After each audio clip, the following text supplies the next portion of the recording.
Welcome to the Fantasy Football Prophet podcast, hosted by Craig Phillips and Jeff Torrey. Visit us at fantasyfootballprophet.com. And now your hosts, Craig and Jeff. Welcome everyone to the Fantasy Football Prophet podcast. I'm Craig Phillips, joined as always by Jeff Torrey. And today we have Week 13 waiver wire, Jeff. Week 13. That is crazy to say. I can't believe it's already here. So hopefully you don't have to make too many moves in Week 13 to get yourself in the playoffs. Hopefully you're already in. So we'll talk about some of the additions for Week 13, but also for maybe Week 14 playoffs. And hopefully my voice holds up for this whole thing, Jeff. So you might have to take over a little bit more. All right. Well, let's start it off right away with quarterback. And usually people, especially if you're a game out or looking to get into the playoffs, already in perhaps, you probably already have a pretty decent one. But we know that there's been some injuries with Deshaun Watson and Aaron Rodgers. So someone that has a good team might still be streaming quarterback. So do you have anyone that sticks out to you at the quarterback position? Well, Josh McCown, if he's out there yet, he continues to put up points. And I don't even always care about his matchup, just because the guy likes to chuck the ball around. I mean, Carolina should have been a tough matchup, you would have thought. And yet he puts up a big number. Kansas City coming up is not a tough matchup for me anymore. Kansas City is not the team they were. So if you need a guy to get yourself in the playoffs this week, Josh McCown could probably do that. I think he's going to be a good option. And then even Week 14 at Denver, you know what? Denver doesn't scare me like they did. So you could do worse. But if you need a guy to fill in for this week to make your playoffs, I think you could go with McCown. I like McCown quite a bit. Case Keenum has actually been playing pretty well. I don't know if he can keep up the pace he's at, but 30. Well, really, the last 4 games he scored about 20 points. 2 of those 30.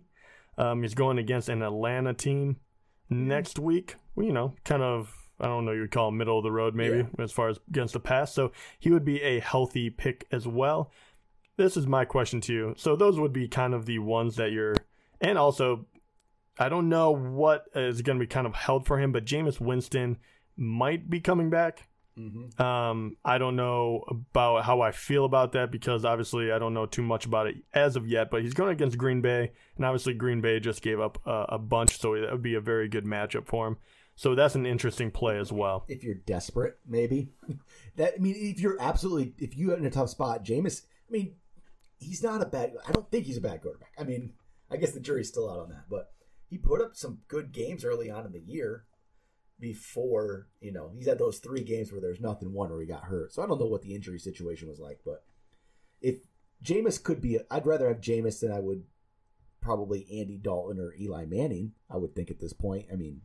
I wouldn't trust either of those guys. I think Jameis has a better potential to jump up a little bit. So I'm with him. What about if you're looking for the quarterback streamer, and maybe it's not even for this week, it's for the playoff Week 1, Tyrod Taylor going against the Colts, Week 14. He has New England this week, which New England's been better.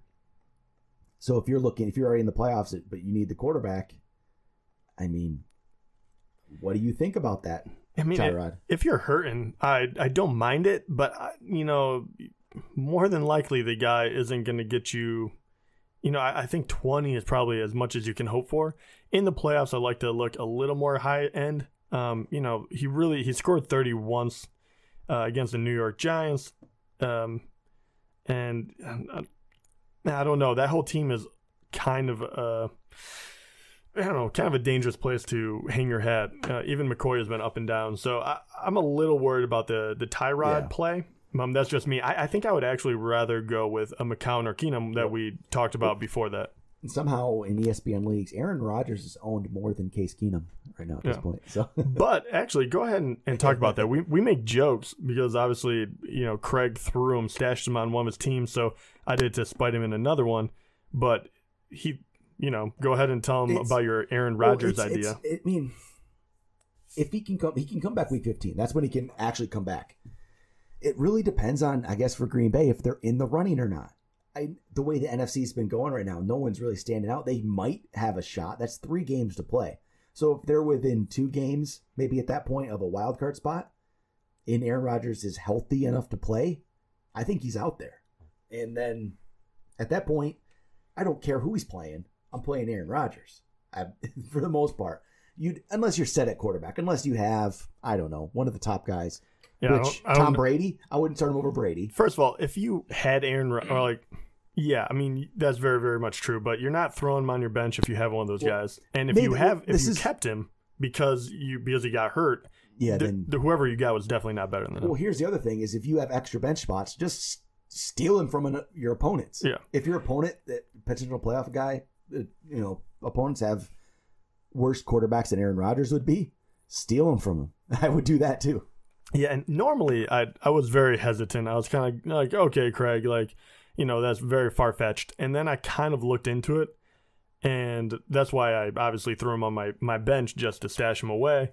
But at the same time, now looking at it from this, which we're much closer to the probability of it, it looks like he was throwing very, very well on the sideline. Did you see any of those yet? I didn't look. They just say it was like good. 50 yard in the air. It looked impressive. Yeah, his arm strength's there, and obviously if you're able to whip your arm like that and not break your collarbone still, or if it doesn't hurt him, that's a pretty good indication. And the next two games are against Tampa Bay and Cleveland. Yep. So, Green Bay can very well win those games and put them in a position where they might be able to duke it out for a last playoff position or a playoff spot. That's not that far-fetched anymore. I mean, they kind of put themselves in a position where Aaron Rodgers might want to come back. They might. He's gonna have a couple good weeks. I feel like if he comes back, he's gonna be good. He's Aaron Rodgers. And they're not gonna throw him back in there unless he is ready to go. Yep. So I would be worried kind of like Olsen, right? Like they rush him in, he immediately gets hurt again. Yep. It was one of the worries about that. I don't have that with Aaron Rodgers because they're gonna protect him at all costs. And I highly doubt that they're going to risk the future of their team on one of them that if they make it in the playoffs, that's really their win. Let's be honest. They're not going to win the Super Bowl. So, if he plays, it's because he's healthy. Actually, while we're doing this, I'm watching the end of this Pistons game right now. So that's why I'm not talking to Pistons Celtics. Pistons might beat the Celtics here. Really? Celtics have been going freaking bananas, man. They're up. Andre Drummond just hit 2 free throws, 28 seconds left. Oh, now it's out of control. Drummond's hitting free throws. Pistons are up 8, 28 seconds left. They just beat the Celtics. Look at that. Second place in East. We're going to start a basketball podcast. Best team in the NBA. Detroit Pistons again. Our Detroit fandom is shining through again. All right, how about running backs here? Is there anybody there? What I will say right off the bat, running back wise, one guy still under 50%, Rex Burkhead. Thank you. And I freaking hyped him up last week. Yeah. If you didn't take my word for it, he definitely showed you because he did very, very well. I think he's the new goal line back for the Patriots at this point. Yeah, and he's wonderful through the air as well. I mean, 13 carries. He only had 2, but around the goal line, he's actually being targeted. So 2 catches for 3 yards and a touchdown. Red zone, man. Well, and that's what with the Patriots, they want these backs like that can be versatile. They can do anything. They want to keep the defense guessing. And with Burkhead, Lewis, they can keep them guessing. And they're going to use Burkhead probably just as much as they have Lewis. They really have.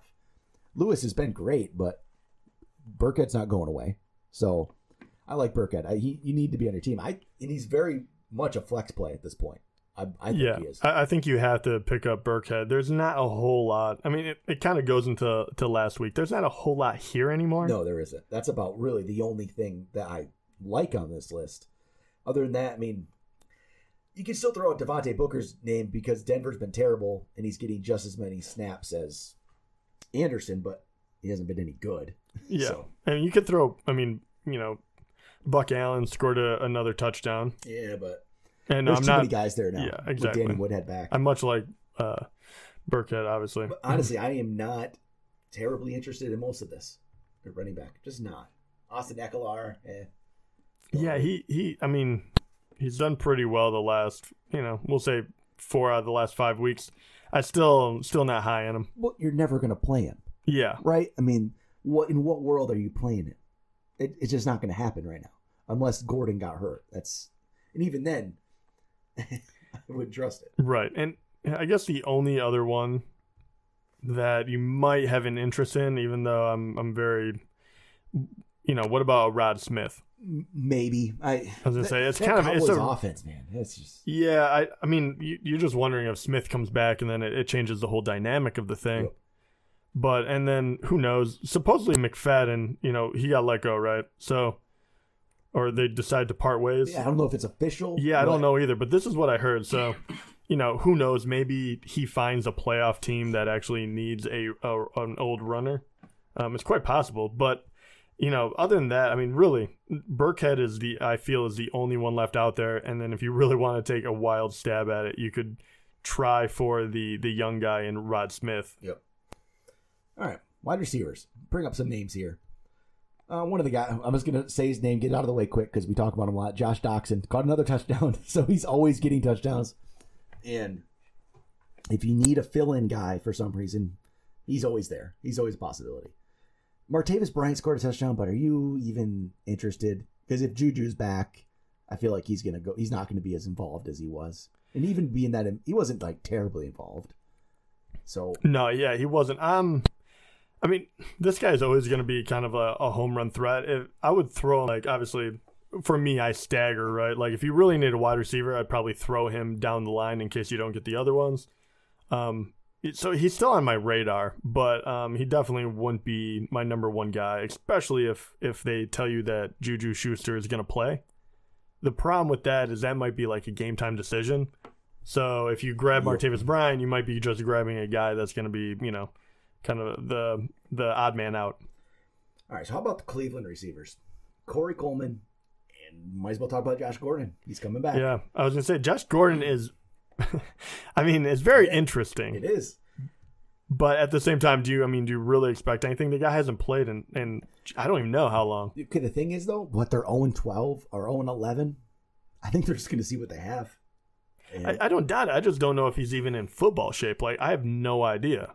I guess we're going to find out. Yeah, and it was kind of like the games he came back real quick before he got injured and all that. He wasn't quite as dominant as, he once was. So, I don't know what to expect. I would have a hard time. First of all, if you're in a keeper league or anything like that, obviously you got to pick him up. Yep. But if you're actually looking to play him, for the playoffs or next week or whatever it may be when he actually plays, that would be a Hail Mary of a play. Like, I would give you a lot of credit, but at the same time, you might just be kicking yourself because it probably will turn out to be nothing. Corey Coleman, on the other hand, I actually do very much like him. Unfortunately, he plays I'm sorry. I was thinking he played the Rams. No, he plays the Chargers and then Green Bay, which is, totally fine. He's been pretty decent since he came back, so I like Corey Coleman.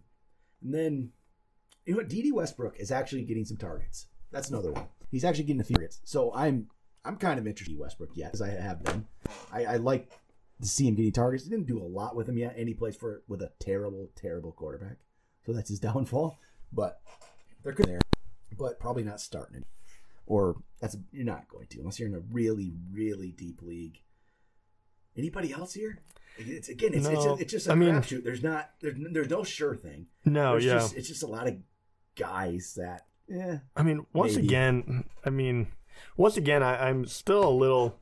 If you're one, it would be kind of to layer them down kind of deal or whatever. But if you're really hurting, Kenny Galladay, he still hasn't. He came back. He played two bad defenses, and then Minnesota. But every week he gets 2 catches for about 60 yards. If he breaks out one game, you're going to be very, very happy. So he's an interesting one outside of a PPR league. Definitely not PPR, but he's kind of an interesting one. And then the other one, Zay Jones? Yeah, Zay Jones. I don't have a whole lot of faith in him, whole lot of faith in Buffalo, but right now he's about to go against New England, then Indianapolis and Miami, and then New England again. It's a great matchup for wide receivers. And everybody else is hurt there. Yeah, exactly, and that's what it comes down to. All right, tight end. Might as well skip it over. There's not much here. There's nothing I like at tight end. Is there now? There might be one. But not really, honestly. There's just not many. I guess Ricky Seals-Jones, if you want a lottery ticket, if you can keep it up. I was actually looking for his name. How much is he actually owned? Not much. He's owned 1.5%. Okay, so he would definitely be the pickup. Other than that, there's no one else that falls below 50% that I really, really care about at all. He's a lottery ticket, but I would definitely pick him up if you have the bench spot. If you're worried about your tight end, definitely pick him up. Even if he doesn't work out, it's not a big deal. And your tight end position is a place where you can easily gain points on your opponent, especially going into the playoffs. So, don't take that for granted. Even if you have someone that's just mediocre at best, if only getting you 4 points, I would much rather take the new guy that's been scoring crazy amounts of touchdowns right away than the easy 4 points. All right, before we move to defenses here, I can't talk yet. My voice is really going away. But we're recording this during the Monday Night Football game. And please tell me he fumbled. Well, I can't talk, so no, but you can read that. All right. My voice is going away. All right. Well, anyway, it looks like Lamar Miller headed to the locker room after suffering a knee injury. So Foreman's already out. Andre Ellington, who the Texans just picked up. So is he the next in line? Who is the next in line? A new person should pick up. Who is the next in line there? If we don't know the severity right now, but yeah, let me look it up quick. But anyway, Alfred Blue, but it's gotta be Alfred Blue, you right? would think, right? Or does Andre Ellington get a look? So it gets interesting. So as I looked that up, and thank God that he got that touchdown because that put me in the playoffs. The injury, that would have been amazing. No, it would not, but playoffs then. But yeah, maybe it's Blue, maybe it's Ellington, or you just avoid. I don't really know. We'll have to wait and see on that one. Maybe we'll have some more clarity later in the week. That's a tough one. I think Blue's probably gonna get the first crack at it because he always does. But other than Blue, Ellington's probably the next guy. Let me see here. Andre Ellington, and this is coming off of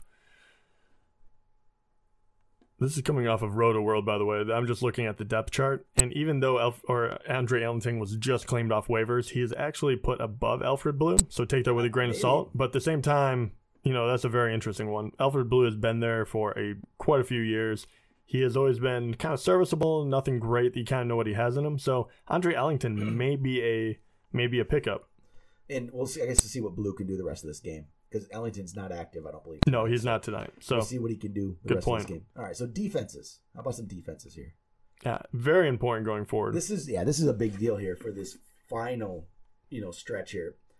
If you have been streaming defenses, which I have, you're always looking ahead trying to figure out what the heck to do because it hasn't been terribly easy to stream this year. I feel like no one's really been great, but there's some options. Okay. Before I would have said Chiefs against the Jets, but the way the Jets have been throwing the ball around, I don't feel confident in how bad the Chiefs have been. So I think I'm going to avoid that whole Chiefs-Jets thing now. Would you do the same there? Yeah, I would. Some of it's got to be a long-term look, but really what I'm looking for is a good matchup, but really the last 3 or 4 games to see how the defense is playing. Yep. So for me personally, next week, 2 in a row. Let me see if it's actually 3.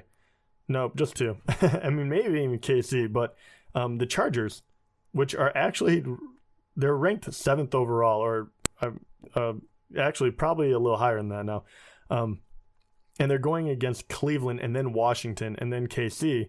And they're actually owned in less than 50% of leagues because I think they just hit Jacksonville, Buffalo, Dallas. People thought they were going to be scored on, so they threw them back into the pool of defenses. So they're actually a really great pickup, and they're going to be heavily sought after because the last, I would say 5 games, 4 out of the 5. So 27 points, 3, 9, 24, 19. They've been killing it. Yep. And now you're about to go against 2 lackluster offenses at, Cleveland definitely, and then Washington is up and down. One I do like here for the next couple weeks, Patriots. They've been really good. We talked about them last week, how their defense turned around, and they have. They put up a good score against Miami. Then they get Buffalo. First week of playoffs, they get Miami again, who they just dominated. So I would go with the Patriots right now. That's a good one too. And do you have more? Because I'm done. I can't talk anymore, Jeff. I'm seeing if we can't just round it out with one more in case people are getting a little bit. But no, man, after that, these defenses have been really getting roughed up. We're talking about negative points. So, nope, that's pretty much where I end it. Everyone else is owned in percentages that we don't talk about. So, that's pretty much it for the waivers. if you have any questions, hit us up. Yeah. Find us on the email. You can always find us on Twitter, the FF Prophet, Fantasy Football Prophet on Instagram, wherever you want. Go ahead and ask us a question. We'll let you know who we pick up, what our thoughts are. So let us know. But other than that, we will see you guys next time.